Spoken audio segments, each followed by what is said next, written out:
কাঠৰ সৰু দুলি এখনলৈ চাই থকা কণমানি ছোৱালী ৰুহীয়ে ৰাতিপুৱা চকু মেলি চকুলো টুকি তাইৰ পেহীৰ মাত শুনিলে। "হেৰা মহাৰাণী, এতিয়া উঠিবনে? বহিব। তুমি তোমাৰ শহুৰেকৰ ওচৰলৈ যাব বিচাৰিছানে?" সময় লাহে লাহে পাৰ হৈ গৈ আছে। ৰুহীয়ে নিজৰ পৃথিৱীত নিমগ্ন হৈ থাকিল। সম্পূৰ্ণ যৌৱনত নিজৰ বিয়াৰ সপোনবোৰক লালন পালন কৰি। আনটিয়ে বাৰে বাৰে ঠাট্টা কৰে, "হেৰা, মই তোমাক ভালকৈ ডাঙৰ দীঘল কৰিলোঁ। এতিয়া ময়ো তোমাৰ বিয়াৰ বাবে খৰচ কৰিব লাগিব নেকি? কিছু কাম কেতিয়াবা কৰক। যেতিয়া আপুনি দেখিব যে লিপষ্টিক কাজলত থাকে, যদি আপুনি ঘৰৰ কামত মনোবেশন নকৰে, তেন্তে আপোনাৰ আৰতি শাহুৱেকৰ ঘৰত কৰা নহ'ব।" আজি আকৌ ৰুহী শুনি কান্দি কান্দি খাদ্য ৰান্ধিবলৈ গ'ল। খুৰী-খুৰাই ভিতৰৰ পৰা ৰুহীক মাতিলে, "হেই ৰুহী, তুমি ক'ত আছা ছোৱালী? ভাল সম্পৰ্ক এটা পাইছোঁ। সন্ধিয়া সিহঁতে মোক চাবলৈ আহিব। সাজু হ'বা।" ৰুহীৰ সুখৰ কোনো সীমা নাছিল। দৌৰি আহিল তাইৰ ৰুমলৈ। খৰধৰকৈ তাই শৈশৱৰ ডলীটো লৈ আনন্দেৰে নাচিবলৈ ধৰিলে। তাই নিজৰ বিয়াখনক লৈ ইমানেই সুখী হৈ পৰিছে, সুখী নাছিল। তাই খঙেৰে কথা কৈছিল। পিছদিনা খুৰাই হতাশ হৈ চোতালত বহিল। খুৰীয়ে আকৌ গৰম মেজাজ হৈ ক'লে, "সম্পৰ্ক ভাঙি গৈছে নেকি? অহ, এইটো ইমান দুভগীয়া মানুহ। কোনে বিয়া দিব যেতিয়া?" ৰাতিপুৱা ৰুহী সাৰ পাব চুবুৰীৰ ছোৱালী এজনী একাউণ্ট খুলিবলৈ বেংকলৈ যাবলগীয়া হ'ল। তাই বাৰে বাৰে এই কথা কৈ থাকিল আৰু আণ্টিক সোধাৰ পিছত ৰুহীও বেংকলৈ গ'ল। আজি তাই আণ্টিৰ পৰা কোনো বাধা নোহোৱাকৈ ওলাই আহিল। "হেই মুনিয়া, সকলো লৈ গৈছেনে কাগজ-পত্ৰ একাউণ্ট খুলিবলৈ?" "হয় দিদি, মই সকলোবোৰ লৈ গ'লোঁ।" বেংকত সোমোৱাৰ লগে লগে তাই খেলিলে আগফালে কাঁচৰ কেবিনত বহি থকা ধুনীয়া ল'ৰা এটাই কাপোৰ সামঞ্জস্য কৰি আছে। ক'লে, "ছাৰ, মই ভিতৰলৈ আহিব পাৰোঁনে?" "Bank manager?" "হয়।" "ছাৰ, বেংকত একাউণ্ট খুলিব লাগিব।" ৰুহীয়ে চকু দুটা তললৈ নমাই কৈ আছিল। "হয় মেডাম, আপোনালোক সকলোৱে কাগজ ভৰাই দিব লাগিব আৰু আপোনাৰ একাউণ্ট খোল খাব।" "বেংক ছাৰৰ ভাল হৈছে বাইদেউ। সকলো কাম সহজতে হৈ গ'ল। মোৰ বৰ ভয় লাগিছিল।" মুনিয়াই কৈ আছিল। কিন্তু ৰুহীৰ চকু বেংকৰ কাঁচৰ কেবিনটোৰ ওপৰত নিক্ষিপ্ত হৈ আছিল। যেতিয়া দুয়োজনে বেংকৰ পৰা ওলাই যাবলৈ ধৰিলে, পিছফালৰ পৰা এটা মাত আহিল, "শুনা মেডাম, মোৰ নম্বৰটো লৈ যাওক। কেতিয়াবা কিবা কামৰ প্ৰয়োজন হ'লে মোক জনাওক।" ৰুহী "ধন্যবাদ ছাৰ" বুলি কৈ নম্বৰটো লৈ ঘৰলৈ আহিল। ঘৰলৈ অহাৰ লগে লগে আণ্টি খঙত পাগল হৈ পৰিল। "হেৰা, মোবাইলটো চাৰ্জত লগাই দিওঁ, খুৰাৰ ফোনটো আহিবলৈ ওলাইছে।" ৰুহীয়ে ফোনটো তুলি লৈ মেনেজাৰৰ নম্বৰটো ছেভ কৰিবলৈ আৰম্ভ কৰে। তাৰ পিছত ভুলতে নম্বৰটো বাজি উঠে। "হাই, এতিয়া কি হ'ব ছাৰে ফোন কৰিলে? কি ক'ম, এই কথা ভাবি আছিলোঁ।" তেতিয়া ফোনটো বাজি উঠিল। বৰ অস্থিৰ অনুভৱ কৰি এটা উশাহতেই ৰুহীয়ে নিজৰ পৰিচয় দিলে। "ছৰী ছাৰ, মই মাত্ৰ বেংকলৈ আহিছিলোঁ। আপোনাৰ নম্বৰত ফোনটো পাৰ হৈ গ'ল। মোক ক্ষমা কৰিব।" বেংক মেনেজাৰ হাঁহি হাঁহি ক'লে, "অ' নহয়, আমি কেৱল গ্ৰাহকক সেৱা আগবঢ়াইছোঁ।" ৰুহি? শোভিত ছাৰ, মোৰ নাম ৰুহি। আপুনি ক'ব পাৰে ৰুহি শোভিতজী। দুয়ো একেলগে হাঁহিবলৈ আৰম্ভ কৰে। ঠিক আছে ৰুহিজী, তোমাৰ লগত কথা পাতি ভাল লাগিল। এতিয়া খাদ্য ৰান্ধিব লাগিব আৰু তাৰ পিছত খোৱাৰ পিছত অফিচত কিছু কাম কৰিব লাগিব। হয় ছাৰ, ধন্যবাদ। ৰুহি, ৰুহি, কিমান দিন হ'ল ৰুহি ৰন্ধা নোহোৱাৰ পৰাই মাতিছে। এতিয়া তোৰো কিবা এটা খাবলৈ আছে মাথো। হাহ আণ্টি, খোৱা বস্তুবোৰ একমাত্ৰ প্ৰস্তুত কৰা হৈছে। ককা, আত্মাৰ ল'ৰা, কি কথা? খাদ্যৰ সুগন্ধি চোতালখন পাৰ হ'বলৈ ধৰিছে। ফোনটো বাজিলে সকলোৱে খাই থাকে। ৰুহি পলাই যায়, কিন্তু কোম্পানীৰ ফোন। আণ্টিয়ে হাঁহে। আপোনাৰ মোবাইল কোম্পানীৰ প্ৰেমিকৰ পৰা ৰুহিও হাঁহে। সকলোৱে খাই শুই যায়। ফোনটো বাজি থকাৰ বাবে ৰাতি 12 বজাত টোপনিৰ পৰা সাৰ পালে ৰুহি। এতিয়া এই সময়ত কোন থাকিব? ৰুহিয়ে উঠি আলমাৰীত ফোনটো বিচাৰি থাকোঁতেই তাই কাঠৰ ডলিটো তুলি লয়। আকৌ ফোনটোৰ শব্দৰ বাবে তাই খৰধৰকৈ ফোনটো তুলি লয়। হে আণ্টি। যদি তাই সাৰ পায়, তেতিয়া তাই হুলস্থুলৰ সৃষ্টি কৰিবলৈ আৰম্ভ কৰিব। নমস্কাৰ, কোন? হেৰা, এইটো বেংকৰ মেনেজাৰ নম্বৰ বুলি লগে লগে শোভিতে ক'লে যে ইমান দেৰিকৈ ফোন কৰাৰ বাবে মই শুবলৈ যাওঁ, গতিকে মই ভাবিলোঁ শুভৰাত্ৰি বুলি। ইমান দেৰি ৰাতি প্ৰথমবাৰৰ বাবে ল'ৰা এটাই তাইৰ লগত কথা পতাত ৰুহিৰ অদ্ভুত অস্থিৰ লাগিছিল। ৰুহিয়ে বহু সময় ধৰি নিজকে নিয়ন্ত্ৰণ কৰিব নোৱাৰি শোভিতক ফোন কৰিলে। নমস্কাৰ, মই আজি বেংকলৈ অহা ৰুহি। শোভিতৰ খং উঠিল। অহ মানু, মই বাৰে বাৰে বেংকলৈ আহিছোঁ। তুমি ৰাখিছা। তোমাৰ নম্বৰ ছেভ কৰি থৈছোঁ। ৰুহিজী, কওকচোন। হয়, গুড নাইট কোৱা নাছিলোঁ, সেইবাবে মই তোমাক ফোন কৰিলোঁ। দুয়োজনে কেইমিনিটমানৰ কথা পাতিছিল। তেতিয়ালৈকে টোপনি আহিছিল। ৰাতিপুৱা দেৰিকৈ সাৰ পাই ৰুহিক সাৰ পাই উঠিল। ৰুহিয়ে খৰধৰকৈ কাম কৰিবলৈ ধৰিলে।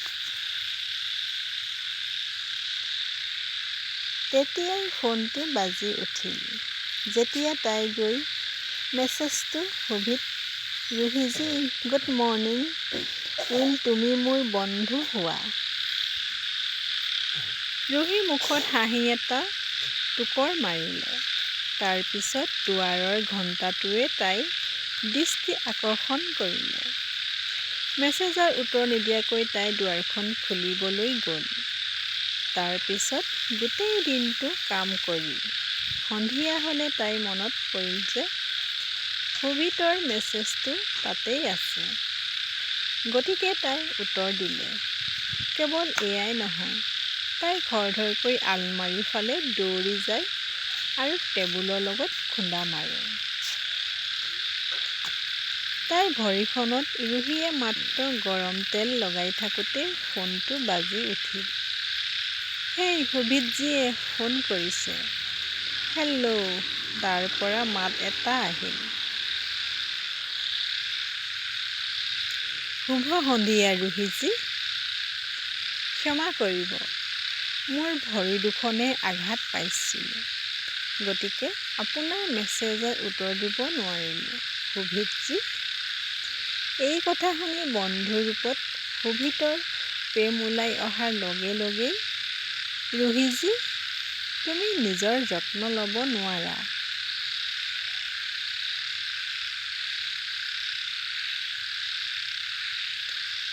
আজি যেতিয়া ৰুহিৰ ফোনটো বাজি উঠিল, তাই একো কোৱাৰ আগতেই যেন সুভিত তাইৰ বছ।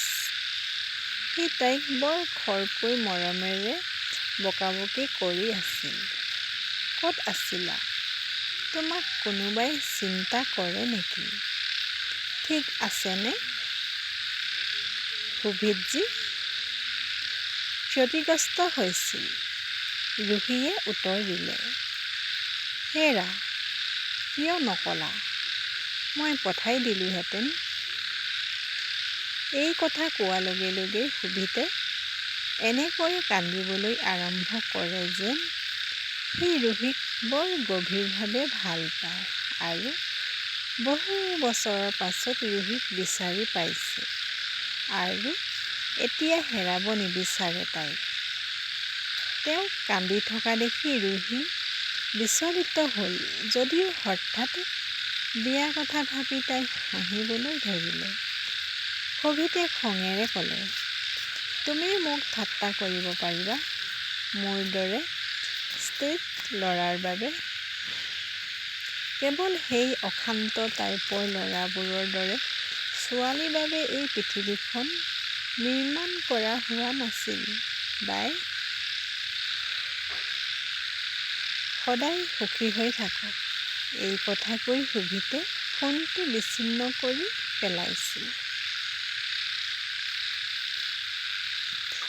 তেনেতে পেহীৰ মাতটো তেওঁৰ মনোযোগ নিজৰ কামৰ প্ৰতি আকৰ্ষিত কৰিলে যদিও কাম কৰি থাকোঁতেও সুভিতৰ চিন্তাবোৰ মনতে চলি আছিল।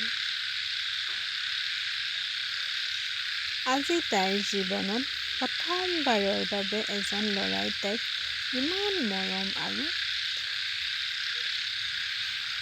কৰ্তব্যৰে বকাবকি কৰিছিল।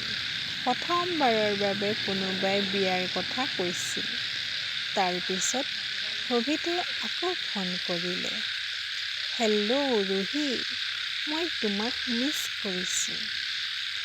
মই নকৰোঁ কাম কৰিবলৈ মন যায়।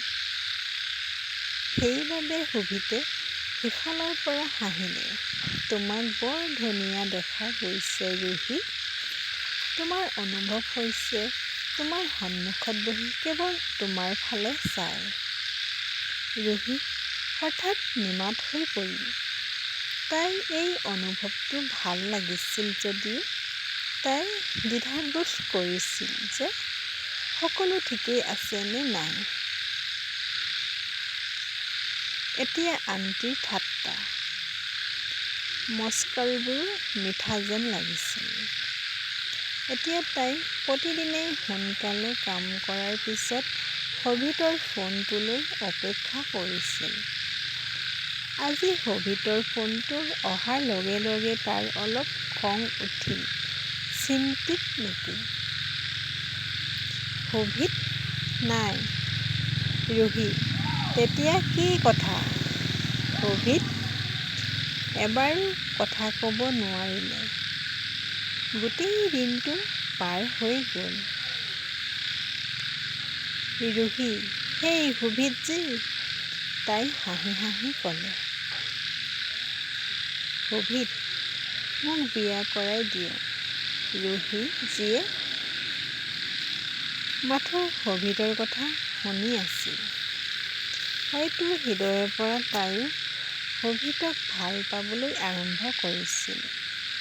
এতিয়া তাই সুভিতক তাইৰ সপোনৰ ৰাজকুমাৰক দেখা পাবলৈ ধৰিলে।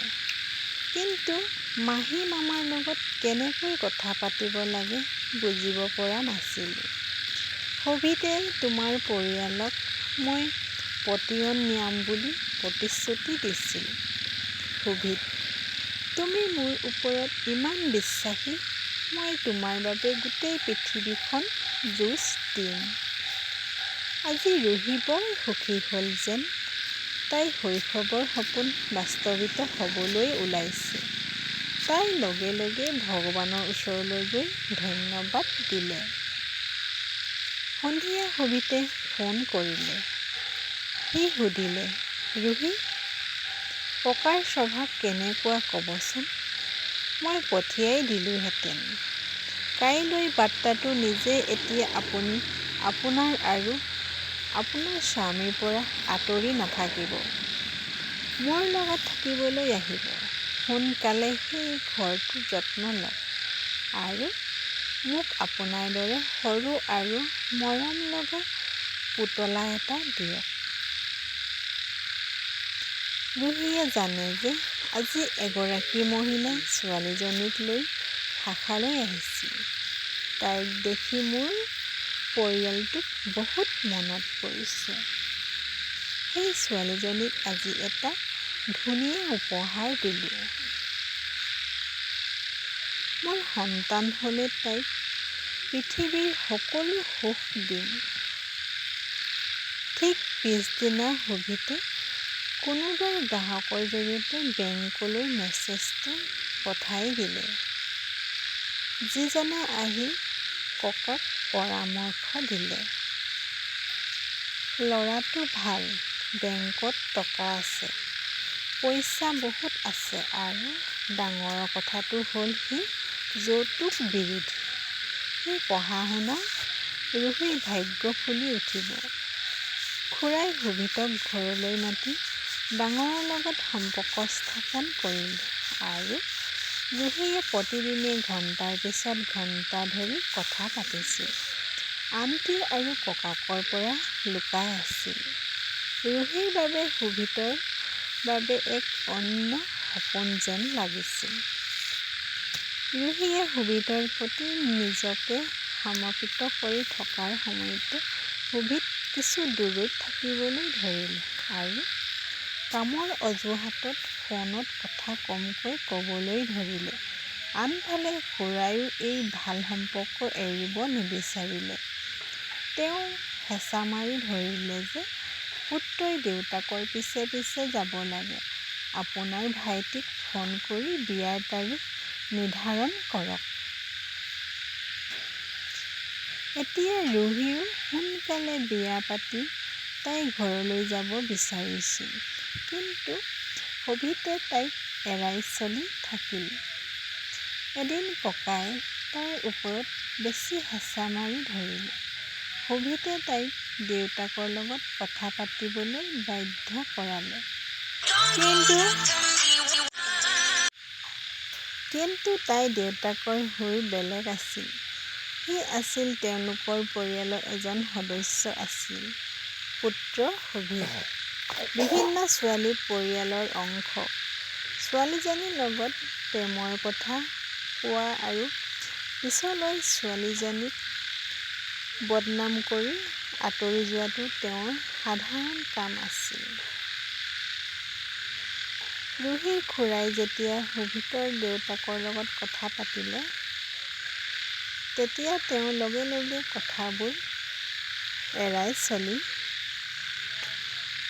ক'লে যে মোৰ ল'ৰাটো চৰকাৰী চাকৰিত আছে। মই একেধৰণৰ চহৰৰ বোৱাৰীক লৈ যাম। ময়ো যৌতুক ল'ম। ৰুহীৰ ককাকে ঘৰ বিক্ৰী কৰি যৌতুক দিবলৈ মান্তি হৈছিল। ৰুহীয়ে যেতিয়া সুভিতৰ লগত কথা পাতিলে, সিও এৰাই চলিল। পাপাই যিয়ে সিদ্ধান্ত ল'ব ময়ো একে কৰিম। ৰুহীয়ে ককাকক বুজাই দি ক'লে, খুৰা, মোক এবছৰ সময় দিয়া। মই কিবা এটা কৰিব বিচাৰোঁ। খুৰা, মোক মাত্ৰ এবছৰ দিয়া সময়। মই পঢ়িব বিচাৰোঁ আৰু ভাল চাকৰি এটা পাই মই ইমান টকা উপাৰ্জন কৰিব পাৰিম যে মই ঘৰ বিক্ৰী কৰিব নালাগিব। এই কথা শুনাৰ পিছত খুৰাই চকুলো টুকি মাতেৰে ক'লে, ছোৱালী, এয়া মোৰ কৰ্তব্য। নিজৰ কোঠালৈ আহি সি নিজেই কিতাপৰ মাজত বহিল। আজি ৮ মাহ কষ্ট অন্তৰত পৰীক্ষা দি পৰীক্ষাত উত্তীৰ্ণ হোৱাৰ পিছত তাই অফিচাৰ হৈ পৰিল। আজি প্ৰথমবাৰৰ বাবে খুৰী ৰুহীৰ বাবে চাহ লৈ আহিছিল। যেন তাইৰ মৰম জাগি উঠিছে।